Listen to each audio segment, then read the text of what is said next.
What if I told you that one woman convinced Silicon Valley, investors, and even former US presidents that she had revolutionized blood testing, when in reality, it was all a lie?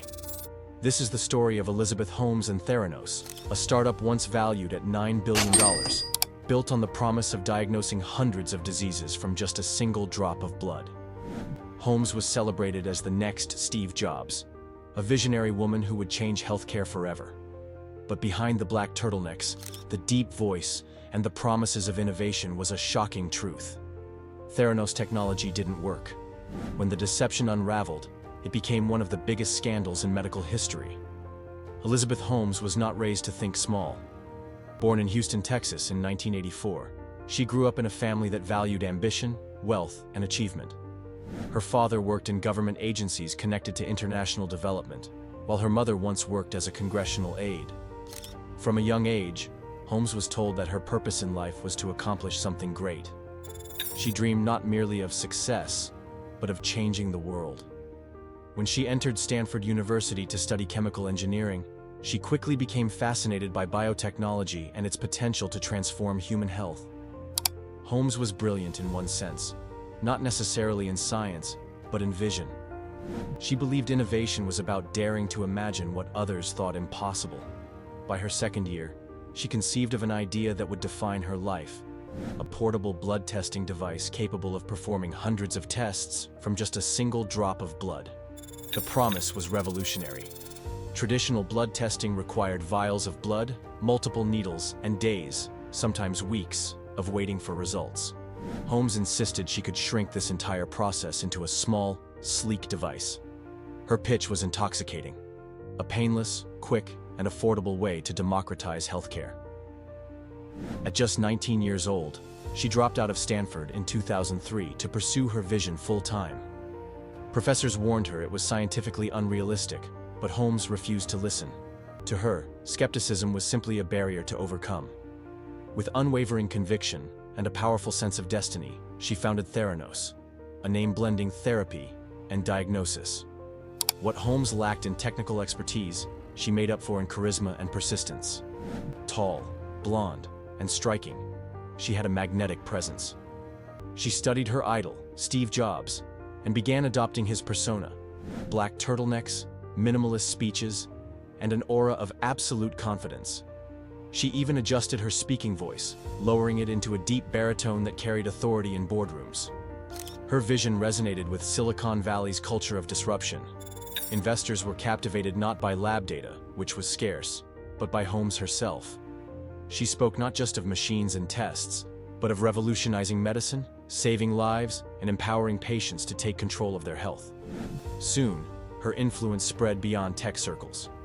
Theranos attracted an extraordinary board of directors: former US Secretaries of State Henry Kissinger and George Shultz, former Defense Secretary James Mattis, and media titan Rupert Murdoch, among others. Few of them had any background in medical science, but they were impressed by Holmes's certainty and idealism. To them, she was a once-in-a-generation visionary. Money poured in. Theranos raised hundreds of millions of dollars from investors, propelling its valuation to an astonishing $9 billion by the mid-2010s.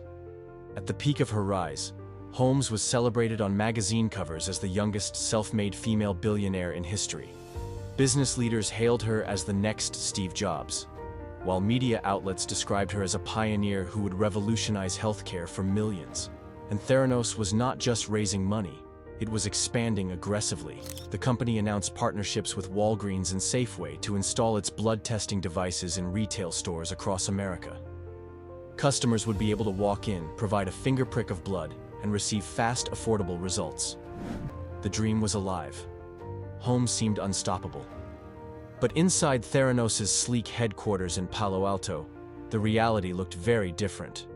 The Edison machine, the device that was supposed to perform hundreds of tests with just a few drops of blood, simply didn't work as promised. It was riddled with technical flaws.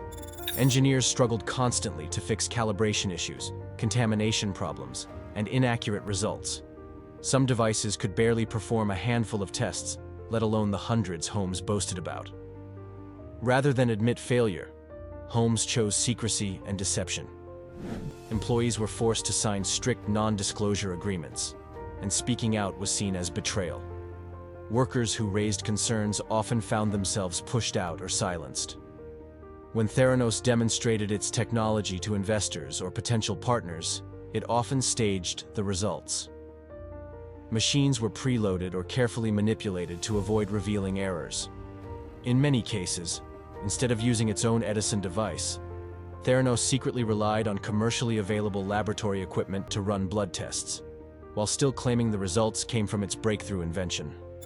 By 2015, the glow surrounding Theranos was starting to dim. For years, Elizabeth Holmes had been the darling of Silicon Valley. Her face graced magazine covers, she was invited to prestigious conferences, and her bold declarations about changing the world were quoted endlessly. But behind the headlines, whispers of doubt began to spread. Medical experts were the first to voice concern. They questioned how a machine as small as a desktop printer could perform hundreds of blood tests accurately when no other labs in the world had achieved anything close. Scientists pressed Holmes for peer-reviewed studies, the backbone of medical validation, but none were ever published. For a company claiming to transform healthcare, Theranos was surprisingly secretive about its science. Inside the company, pressure mounted. Employees who raised concerns about faulty results or inconsistent data were met with threats, intimidation, or outright dismissal. Whistleblowers, young lab workers like Erica Chung and Tyler Schultz, realized that patients were at risk. The Edison machine frequently produced wildly inaccurate results. A patient might be told they were healthy when they weren't, or diagnosed with a serious condition they didn't have. These were not harmless mistakes. They had the power to alter lives, treatments, even survival. The dam finally broke when investigative journalist John Carreyrou of the Wall Street Journal began digging. After months of interviews with insiders and meticulous fact-checking, Carreyrou's exposé landed like a bombshell in late 2015. His reporting revealed that the Edison device didn't work as promised, and that Theranos often relied on commercially available machines from competitors to run its tests, while pretending the results came from its own technology. Suddenly, the image of Elizabeth Holmes, the visionary in the black turtleneck, was shattered. Patients who trusted her company now questioned their diagnoses. Regulators took notice. Investors began to panic. The cracks in the facade had widened into a chasm. What followed was a dramatic and rapid unraveling. In 2016, federal regulators banned Holmes from operating a laboratory for 2 years. Walgreens, once a proud partner, shut down its in-store blood testing centers.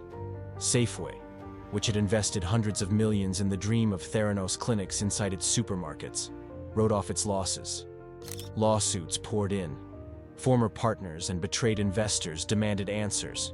Patients who had been misdiagnosed filed claims. The U.S. Securities and Exchange Commission opened an investigation, as did federal prosecutors. Through it all, Holmes projected the same relentless optimism. She appeared at conferences and interviews insisting Theranos was on the verge of proving its critics wrong. But the evidence told a different story. Doctored demonstrations, manipulated results, and a culture of secrecy that silenced dissent. In 2018, the SEC officially charged Elizabeth Holmes and her former president, Sunny Balwani, with massive fraud. The allegations were staggering. They had misled investors out of more than $700 million by exaggerating what Theranos technology could actually do. Both denied wrongdoing, but the walls were closing in.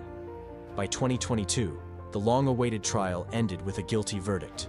Holmes was convicted on multiple counts of wire fraud and conspiracy. The jury rejected her defense that she had simply believed too strongly in her vision. For the justice system, the line had been crossed. Belief without evidence is not innovation, it is deception. Elizabeth Holmes, once hailed as the world's youngest self-made female billionaire, now faced years behind bars. Her name, once synonymous with brilliance and disruption, became forever linked to one of the largest frauds in Silicon Valley history. Even after its collapse, Theranos left behind a shadow that loomed large over Silicon Valley and the biotech world. For investors, it was a sobering reminder of the dangers of hype. Holmes had built a company valued at $9 billion on little more than charisma, secrecy, and unverified claims. The lesson was clear. Trust must be earned through proof, not personality. For the medical community, the scandal was devastating. Patients had been misdiagnosed. Families had been given false hope or unnecessary fear. The very idea that healthcare could be built on smoke and mirrors shook public trust in medical startups. Regulators tightened their scrutiny, demanding more transparency and scientific validation. For entrepreneurs, Holmes became a symbol of hubris. Her story was compared to Icarus flying too close to the sun, a visionary who believed so strongly in her dream that she ignored reality until it all came crashing down. Today, Elizabeth Holmes's story is told as a cautionary tale, not a triumph. Documentaries, books, and podcasts dissect her every move, asking how so many powerful people could have been fooled. The answer lies in a dangerous mixture: the allure of a bold idea, the seduction of a charismatic leader, and the willingness to believe in miracles without demanding proof.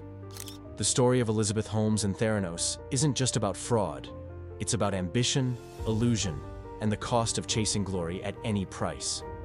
If you found this breakdown of the Theranos scandal eye-opening, don't forget to like, share, and subscribe for more deep dives into the stories of ambition and deception that shaped our world. Because sometimes, the biggest lies wear the mask of innovation.